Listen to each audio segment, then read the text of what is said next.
और पियवा से भइली लाचार छोटी नाना दी। अरे लाचार छोटी नाना दी। अका बहू न करेला प्यार छोटी नाना दी। अरे का बहू न करेला प्यार छोटी नाना दी। का बहू न करेला प्यार छोटी नाना दी। अरे का बहू न करेला प्यार छोटी नाना दी। प्यार छोटी नाना दी हो प्यार छोटी नाना दी। अरे का बहू न कर प्यार छोटी नाना दी। का बहू न कर प्यार छोटी नाना दी। अरे प्यार वाली बात पिया का बहू ना बोले। का बहू ना बोले हो का बहू ना बोले। का बहू ना बोले हो का बहू ना बोले। केतनो जगह है और केतनो जगह रतिया हिले ना डोले। अरे हिले ना डोले हो हिले ना डोले। अरे हिले ना डोले रतिया हिले ना डोले। हाँ यार रोज ओकरा बथेला कपार छोटी नाना दी। पियावा से भइली चार छोटी नाना दी। पिया वाले भाई लीला चार छोटी नाना दी। अरे पिया वाले भाई लीला चार छोटी नाना दी। अरे पियावा से भइली लाचार छोटी नाना दी। लाचार छोटी नाना दी। लाचार छोटी नाना दी।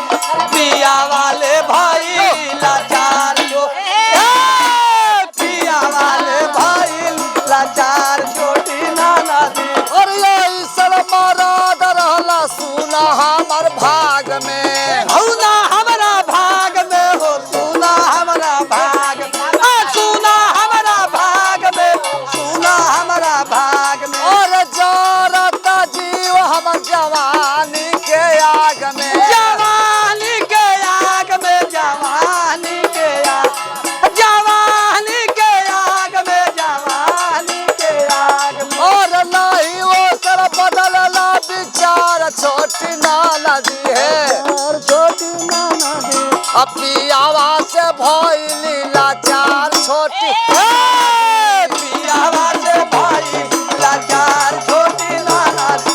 पियावा से भाई लाचार छोटी नाना दी। अरे पियावा से भइली लाचार छोटी नाना दी। लाचार छोटी नाना दी। लाचार छोटी नाना दी। पियावा से भाई लाचार छोटी नाना दी।